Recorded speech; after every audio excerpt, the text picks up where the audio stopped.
Bonjour monsieur, bonjour madame, bonjour jeunes, bonjour frères, bonjour sœurs. Nous venons encore une fois de plus chez vous, par la grâce de Dieu ce soir, partager ce que le Saint-Esprit a mis dans nos cœurs pour que nous puissions rentrer complètement dans la volonté de Dieu parce qu'on n'a plus le temps à perdre. Ce soir, je veux éveiller ta conscience pour te dire que tu n'as plus de temps à perdre, monsieur, madame, enfant comme adulte. Moi de même, je n'ai plus de temps à perdre. Et le Saint-Esprit a déposé dans nos cœurs quelque chose que nous voulons partager ensemble pour que nous puissions rentrer dans la volonté de Dieu parce que nous savons bien que nous sommes dans le temps de la fin. Jésus-Christ revient bientôt. Quand nous disons bientôt, ce n'est plus ou ce n'est pas ce que nous avons toujours pensé, mais c'est que bientôt il est là. Il est à la porte. La question ce soir est que tu puisses rentrer en toi-même par rapport à ce que nous allons partager, faire ce qu'on appelle l'introspection pour voir si ta vie est conforme aux principes divins. Si ta vie est conforme à la parole de Dieu. Parce que quand tu as accepté Jésus-Christ dans ta vie comme Seigneur et Sauveur, automatiquement tu es devenu enfant de Dieu, né de la volonté de Dieu. C'est ce que nous dit la Bible dans Jean chapitre 1, verset 13. Tous ceux qui ont accepté Jésus sont nés de la volonté de Dieu et ils sont devenus enfants de Dieu. C'est ce qui est une bonne nouvelle, excusez-moi. Toi et moi, nous sommes devenus enfants de Dieu. Mais étant enfants de Dieu, est-ce que c'était ça vraiment la volonté de Dieu et que tu deviens son enfant et que tu t'arrêtes là? Malgré que tu es devenu son enfant, rien n'a changé dans ta vie? Non, ce n'était pas la volonté de Dieu. Nous allons essayer de voir quelque chose que le Saint-Esprit a déposé dans nos cœurs et nous allons partager ensemble. N'oublions pas que ce mouvement se nomme MD, qui veut dire mouvement de disciples. Nous sommes appelés à devenir disciples de Jésus-Christ. C'est pourquoi tu as accepté Jésus. Le but final est que tu deviens disciple, que tu marches comme Jésus-Christ a marché étant sur la terre et que moi de même, je puisse faire pareil. Notre partage d'aujourd'hui, notre étude d'aujourd'hui se nomme la repentance. Ou en grec, le mot est appelé métanoïa. Métanoïa, qui veut dire quoi? Changement radical du système de pensée. C'est ça ce que veut dire métanoïa. En français, c'est interprété repentance. Amen. La repentance veut dire quoi? La repentance veut dire que tu changes ton système de pensée. Que je change mon système de pensée. Pourquoi tu dois changer? Pourquoi je dois changer? Parce que quand nous étions dans le monde, quand nous n'avions pas encore accepté Jésus, on pensait comme étant dans le monde. On parlait comme étant dans le monde. On agissait comme étant dans le monde.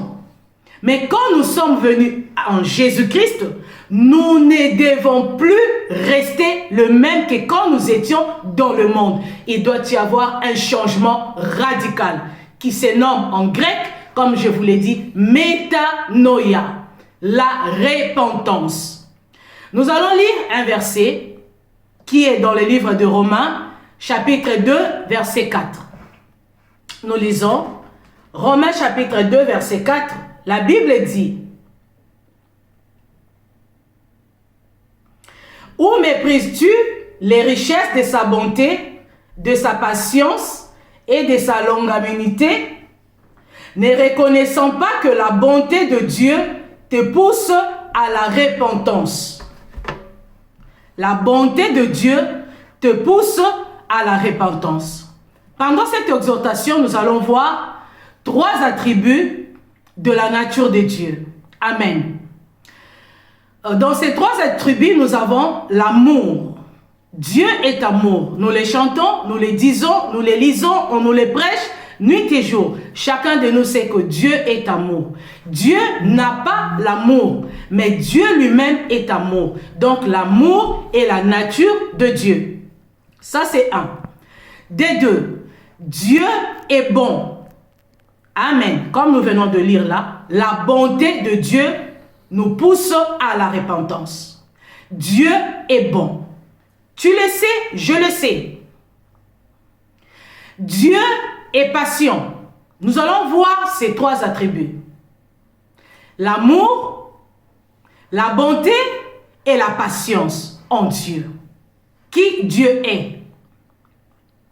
Il est amour, il est bon et il est patient. Et nous allons voir ce soir pourquoi il n'a pas arrêté de nous manifester, de nous témoigner ou de nous faire jouir de ces trois attributs malgré ce que nous sommes, malgré nos faiblesses, malgré les péchés que nous commettons en secret alors que tu es un enfant de Dieu. Quand tu es devenu enfant de Dieu, tu es né de Dieu, c'est ce que ça veut dire. Quand nous disons que cet enfant est l'enfant de telle personne, c'est que je suis né ou cet enfant est né de cette personne-là. Donc toi, quand tu es appelé enfant de Dieu, ça veut dire que tu es né de Dieu. Et la Bible nous dit dans 1 Jean chapitre 3, verset 9, nous allons lire, excusez-moi. 1 Jean chapitre 3, verset 9. Nous lisons, « Quiconque est né de Dieu ne pratique pas le péché, parce que la sémence de Dieu demeure en lui et il ne peut pécher parce qu'il est né de Dieu. Quiconque est né de Dieu ne peut pas pratiquer le péché. » Toi, tu es devenu enfant de Dieu. Nous l'avons lu dans Jean chapitre 1, verset 13. Tu es devenu enfant de Dieu quand tu avais accepté Jésus-Christ dans ta vie comme Seigneur et Sauveur, automatiquement, tu as été né du sein de Dieu. Amen. Mais quand tu es devenu enfant de Dieu, tu n'as plus droit de pratiquer le péché. Pratiquer le péché veut dire quoi? C'est savoir que ce que tu es en train de faire est contradictoire à la parole de Dieu, mais tu le fais quand même parce que tu as trouvé ton confort dedans. Ça te plaît de mener ces modes de vie. Ça te plaît de faire ce que tu es en train de faire. Peut-être tu en tires profit, je ne sais pas.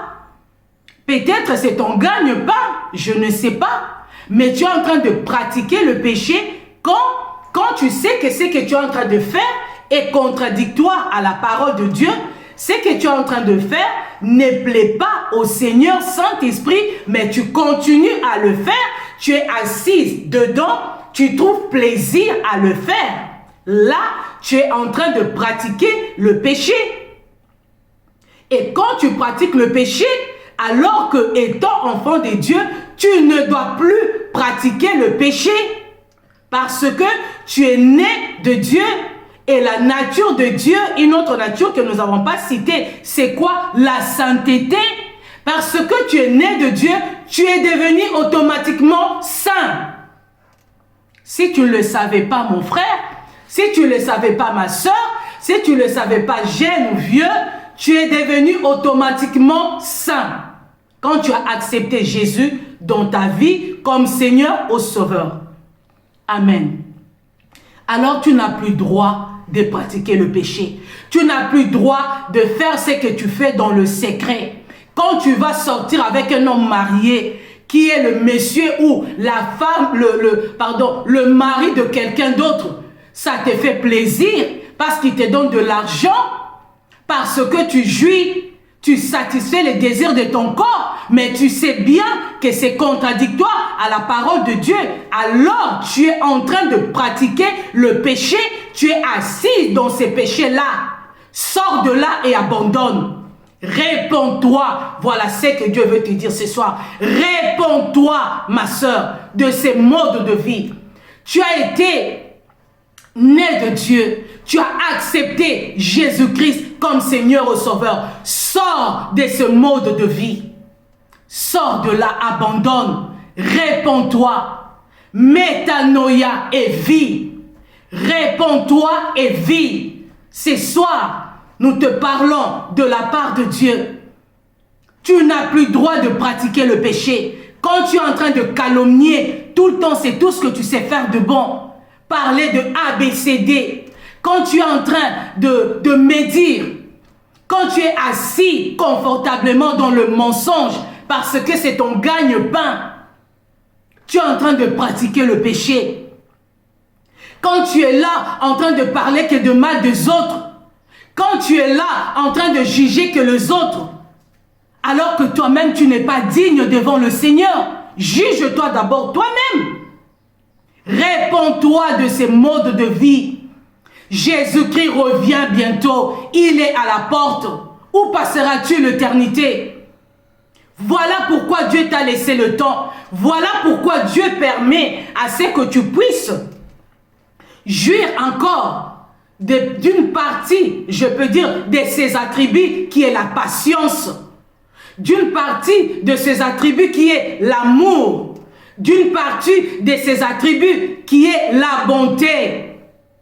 C'est pour que tu te repens. C'est pour que tu te repens, mon frère. Abandonne ce que tu es en train de faire. Abandonne le vol. Tu le voles en secret au travail où tu es. Tu crois que personne ne te voit, mais tu oublies qu'il y a quelqu'un qui voit dans le secret. Quand tu voles, tu crois que personne ne t'a vu. Tu te trompes. Tu te trompes. Même si tu voles ne fût-ce qu'une sucette, une aiguille, Dieu qui voit dans le secret te voit. Quand tu es assis, tu quittes chez toi pour aller chez un tel qui est pour calomnier, pour médire, pour parler en mal, pour propager des mauvaises nouvelles de ABCD. Réponds-toi, ce n'est pas à ça que tu as été appelé. Ce n'est pas pour ça que Dieu t'avait donné naissance. C'était pour que tu lui ressembles, pour que tu prends sa nature. Parce que tu es son enfant. Tu es sa prolongation sur la terre. Tu es sa continuation sur la terre. N'est-ce pas que quand on te regarde, on dit que tu es le fils de tel? Pourquoi? Parce que tu as la ressemblance de ton père ou de ta mère. C'est pareil. Quand on doit te voir, quand on doit me voir, on doit voir Christ en nous. On doit voir Christ qui est formé en nous. Que tu l'éveilles ou non, c'est comme ça que ça doit se passer. Oui, je veux te choquer ce soir. Je veux te choquer parce que j'ai eu ces messages de la part de Dieu. Tu crois que beaucoup qui sont morts aujourd'hui, regarde autour de toi. Surtout nous qui vivons ici à l'étranger, à l'Occident. Regardons autour de nous. Combien sont partis? Nous sommes tout le temps cloîtrés devant les télés pour regarder qui sont morts, combien il y a de nombre de morts aujourd'hui. Tu crois que tu es mieux que eux? Ou je crois que je suis mieux que ces personnes-là? Non, non, non, non. Tu te trompes. Je me trompe si je pense comme ça. Répentons-nous. Jésus-Christ est à la porte. Tu avais accepté Jésus comme Seigneur et Sauveur, pas pour que tu ailles en enfer avec le diable et ses démons. L'enfer n'a pas été préparé pour toi. L'enfer n'a pas été préparé pour moi. Je veille ta conscience ce soir dans le nom de Jésus, par le Saint-Esprit. L'enfer a été préparé pour les diables et ses démons. Tu sais qu'est-ce que veut dire le mot enfer? Le mot enfer veut dire l'absence totale de Dieu. C'est ça ce que veut dire le mot enfer. L'absence totale de Dieu. Tu n'as pas été créé. Jésus-Christ n'avait pas laissé son trône et descendre sur la terre pour que toi tu aies un enfer. Non, c'était pour que tu sois sauvé. C'était pour que le lien entre Dieu et toi soit renoué par la croix. La verticalité de la croix renoue ou remet la fusion entre nous et Dieu. Et littéralement, c'est entre nous les humains. Mais verticalement, c'est entre nous et Dieu. Réponds-toi aujourd'hui. La Bible dit, quand tu entends sa voix, n'endurcis pas ton cœur. Ouvre ton cœur aujourd'hui. Abandonne ce péché-là que tu es en train de faire dans le secret. Personne ne te voit, c'est vrai, mais Dieu te voit. Quand tu es en train de tromper ta femme avec de maîtresses par-ci, par-là, tu crois que personne ne te voit? Oui, c'est vrai. Ta femme ne le voit même pas. Ou peut-être elle est ignorante, elle ne sait pas. Mais Dieu te voit. Est-ce que tu vas tromper Dieu? Tu vas tromper Dieu. Pose-toi la question. Réponds-toi aujourd'hui. Dieu est en train de sonner à ta porte. Il est en train de frapper à ta porte. Il y a une sonnette dans l'alarme qui est en train de sonner à ta porte aujourd'hui. Abandonne tes mauvaises voies. Réponds-toi aujourd'hui. Prends une bonne décision. Commence par décider d'abandonner. Tu peux dire que c'est difficile. Rien n'est difficile si tu le veux. Rien n'est difficile si tu le veux. Abandonne tes mauvaises voies. Abandonne le péché et reviens au Seigneur Jésus de tout ton cœur. Sinon, tu vas aller en enfer, l'endroit qui n'a pas été destiné pour toi. Non, ça n'a pas été fait pour toi. Ça a été fait pour Satan et ses démons, mais pas pour toi. Pour toi, Jésus-Christ a payé un grand prix. Pour toi, Jésus-Christ avait tout abandonné dans le ciel. Il était descendu sur la terre. Il est monté à la croix. Il a donné sa vie. On ne lui a pas ôté. Non. Il a donné. Il a fait volontairement de supporter toute cette souffrance pour toi et pour moi. Il est monté à la croix. Il a été crucifié. Il a souffert. Tu lis ces versets, tu connais, tu as regardé la passion de Christ. Ce n'est pas nouveau pour toi, mais tu as pris goût à pratiquer le péché. Abandonne aujourd'hui.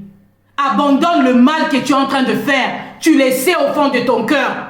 Nous venons avec le Saint-Esprit dans ta maison, qui est ton corps, qui est ton âme, et te dire, abandonne, Jésus veut rentrer. Jésus veut rentrer et faire de toi un enfant de Dieu qui vit selon les principes de Dieu.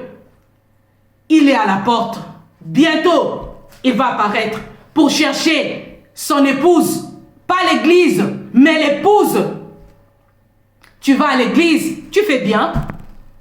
Mais ce n'est pas parce que tu vas à l'église que quand Jésus va apparaître dans le ciel, que tu seras enlevé avec lui. Tu te trompes. Le Saint-Esprit m'a dit de te dire que tu te trompes. Ceux-là qui seront enlevés avec Jésus sont ceux-là qui ont tout abandonné, qui ont changé leur mode de vie, qui se sont accordés avec la parole de Dieu. Ceux-là qui vivent, qui marchent selon le Saint-Esprit, c'est ceux-là qui seront enlevés avec Jésus. C'est ceux-là qui sont appelés épouses de Jésus-Christ. Jésus ne viendra pas chercher l'église, mon frère. Jésus ne viendra pas chercher l'église, ma soeur. C'est bien d'aller à l'église, même si tu y vas pendant 100 ans. Tu y vas, vas-y, c'est bien. Mais tu crois que tu seras enlevé avec Jésus? Parce que tu vas à l'église des années et des années? Dans l'impudicité, tu es là. Dans l'adultère, tu es là. Dans le vol, on te trouve. Dans le calomnie, tu es là. Dans le mensonge, tu es là. Dans la fornication, tu es là. Dans tout ce qui est mauvais, tu es là-dedans. Et tu crois, tu dis non, c'est par la grâce. Tu crois que c'est vraiment par la grâce. Oui, tu fais bien. Mais la grâce de Dieu t'est accordée encore. Jusque-là, c'est pour que tu te répands. C'est pour que tu te répands de tes mauvaises voies. Aujourd'hui, nous venons avec le Saint-Esprit te dire de te repentir. Arrête les péchés. Arrête de pratiquer le péché. Tu n'as pas été sauvé pour pratiquer le péché. Jésus-Christ n'est pas monté à la croix pour que toi, tu continues à pratiquer le péché. Non. Réponds-toi. Reviens à Jésus. Reviens à Jésus-Christ. Il est là, il t'attend. Il attend une chose, c'est que tu te répands. Jusque-là, s'il te fait profiter de ces attributs que nous avons énumérés ici, qui sont son amour, qui sont sa bonté, qui sont sa patience, c'est pourquoi? C'est pour te pousser à la repentance. Réponds-toi. Le Saint-Esprit vient vers toi aujourd'hui. Dans le nom de Jésus, il veut entrer dans ta vie. Il veut glorifier Jésus dans ta vie. Et il te dit de te repentir. Avant toute chose, prends une décision. Commence par là. Si tu ne sais pas par où commencer, commence par prendre une décision. Établis-toi une liste et écris toutes tes faiblesses. Comme pour dire, tout ce qui te fait tomber facilement. Écris-les sur une liste. Et présente-le au Seigneur. Dis, Seigneur, je te demande pardon pour tout ce que j'ai pratiqué alors que je savais que c'était mauvais. Demande pardon. Mais la première des choses, avant de demander pardon, prends d'abord la décision d'arrêter cette mode de vie. Arrête ça. Cela ne plaît pas au Seigneur. Jésus-Christ n'est pas allé à la croix pour que toi tu ailles en enfer. Jésus-Christ n'est pas allé à la croix pour que toi tu sois perdu. Ce n'est pas ça dans la volonté de Dieu. C'était pour que tu vis avec lui d'éternité en éternité. Mais avec ces genres de vie, tu ne vivras pas avec lui. Parce qu'il est saint. C'est ta nature. Il est saint. Tu es appelé à être saint. La Bible dit que nous qui avons accepté Jésus, nous sommes un sacerdoce royal. Nous sommes un peuple saint. Ta nature à toi, c'est la sainteté. Ta nature à toi, c'est la sainteté. Tu donnes raison à la conjoncture actuelle. La Bible dit, dans les psaumes, David dit, j'ai été jeune et j'ai vieilli. Je n'ai jamais vu un juste mendier son pain. Si tu marches selon les normes de Dieu, Dieu ne te laissera pas mourir de faim. Tu n'as pas été sauvé. Jésus n'est pas allé à la croix pour que tu aies des belles voitures, pour que tu aies des beaux habits qui coûtent cher. Peu importe. Peu importe. Regarde autour de toi, dans ta famille ou dans je ne sais pas, tes amis ou dans ton monde à toi. Ceux qui sont morts, ils ont amené quoi avec eux? Ils ont amené quoi avec eux? Les vêtements qui coûtaient cher? Des voitures qu'ils avaient? Ils ont amené quoi? Ils sont rentrés mains vides, tels qu'ils étaient venus. Et toi, tu penses que tu vas amener quoi? Alors réponds-toi. Réponds-toi. Arrête de vivre dans la fornication. Arrête de vivre dans l'adultère. Arrête de vivre dans l'impudicité. Arrête de vivre dans le mensonge. Arrête de pratiquer le vol. Arrête les calomnies. Arrête la médisance. Enlève de ton cœur l'amertume. Enlève de ton cœur toutes ces choses qui empêchent que la nature de Dieu que tu as acquérie quand tu as accepté Jésus soit manifeste dans ta vie. Arrête. Il n'est pas question de te supplier. Non. Nous sommes en train d'interpeller ta conscience avec le Saint-Esprit de Dieu. Réponds-toi. Monsieur, réponds-toi. Madame, réponds-toi. Jeune, réponds-toi. Jésus-Christ revient bientôt. Jésus-Christ est à la porte. Il ne reste plus que quelques poussières pour qu'il apparaisse et prendre son épouse. Prendre ceux-là qui sont en train de marcher selon sa parole, selon ses principes. Ils seront enlevés avec lui. Et toi, où passeras-tu l'éternité? Où passeras-tu l'éternité? Jésus pleure. L'œuvre de la croix est en train de te réclamer. Accepte ce que Jésus-Christ a fait à la croix pour toi. Accepte ce que Christ a fait à la croix pour toi. Donne de la valeur à l'œuvre de la croix, mon frère. Donne un peu de la valeur à l'œuvre de la croix, ma sœur. Ce n'est pas en vain qu'il est allé à la croix. Personne ne peut faire ce qu'il avait fait. Personne dans ce siècle ou dans le siècle passé ou dans le siècle présent ou dans le siècle à venir. Personne ne pouvait, personne ne peut, personne ne fera. Il est le seul qui a fait ce qu'il a fait. Alors, l'œuvre de la croix a-t-il de l'importance pour toi? Donne un peu de la valeur Ce soir, avec le Saint-Esprit, nous t'interpellons pour te dire de donner de la valeur à l'œuvre de la croix. Et l'une et la meilleure façon de donner de la valeur à l'œuvre de la croix, d'honorer ce que Jésus-Christ a fait à la croix, c'est de te repentir de tes mauvaises voies. Répands-toi de tes mauvaises voies. Il n'est pas encore trop tard. Tu as eu peur de coronavirus. Oui, c'est vrai. On a vu comment les gens ont eu peur de coronavirus. Tu as eu peur de mourir, mais tu ne t'es pas posé la question, si je mourais aujourd'hui, où passerai-je l'éternité? Est-ce que ma vie est conforme à la parole de Dieu? Est-ce que ma vie sur la terre a plu au Seigneur Jésus? Corona ou pas corona, sache que tu vas mourir un jour. Parce que c'est la voix de tout le monde. Je mourrai un jour. Tu sais bien, par rapport à ton âge, le temps qui te reste, d'où tu viens reste loin, mais où tu vas, c'est pointe à l'horizon. Tu as quel âge? Regarde ton âge. Tu sauras peut-être, tu as encore 2 ou 3 ou 10 ans devant toi, peut-être, je dis. Parce que la Bible dit pour les plus coriaces, ils vont atteindre 80, 60 ou 80, dit la parole de Dieu. Mais peut-être tu n'arriveras même pas là-bas. Alors c'est l'occasion aujourd'hui. Jésus dit dans sa parole dans Apocalypse, chapitre 3.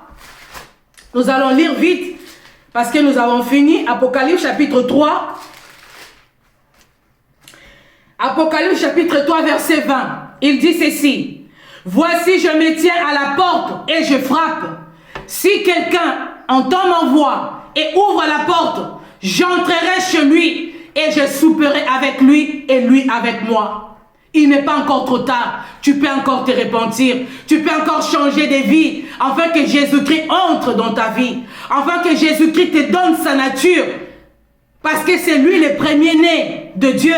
Et toi et moi, nous sommes le deuxième après lui. Lui, il reflète son Père. Nous devons refléter aussi notre Père. Nous avons le même Père qui est Dieu. Amen. Il est grand temps que tu prends une bonne décision. Abandonne. Nous n'allons pas te supplier. Le Saint-Esprit ne te supplie pas. Mais il te dit aujourd'hui, abandonne tes mauvaises voies. Et réponds-toi afin que tu vives longtemps. Réponds-toi. Réponds-toi. Réponds-toi. Si tu ne sais pas comment le faire, commence par décider à te détourner de tes mauvaises voies. Si tu ne sais pas comment le faire, va voir un homme de Dieu, va voir une femme de Dieu, demande au Seigneur, prie, il t'entend même dans le secret. Il t'écoute, abandonne et tu vivras. Abandonne et tu vivras. Arrête les calomnies, arrête la médisance, arrête le commérage. Mes sœurs, arrête le commérage, arrête. Aujourd'hui, décide d'accepter Jésus pour de vrai. Détourne-toi du mal et accepte Jésus pour de vrai, comme Seigneur et Sauveur dans ta vie. Invite-le, dis-lui, il entend, il a des oreilles, parce qu'il t'a créé avec les oreilles, il en a lui-même. Dis-lui, parle-lui dans le secret, il t'écoute, prends la décision d'arrêter. Et nous allons t'inviter ce soir, si tu as écouté ce message, si ce message te parvient, je t'invite, tu n'as plus de temps, alors décide-toi. Fais cette prière avec moi. Seigneur Jésus, j'ai entendu ta parole, j'ai entendu la vérité, qui est ta parole.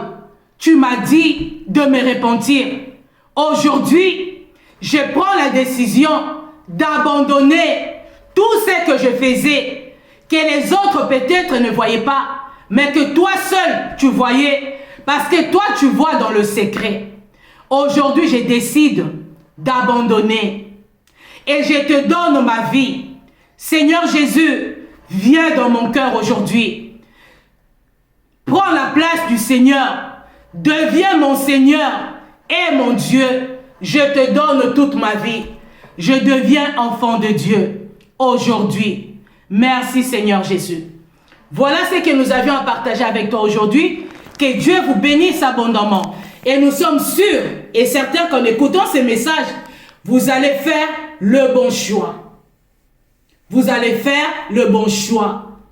Telle est la volonté de Dieu pour vous. Faites le bon choix. Que Dieu vous bénisse. À la prochaine.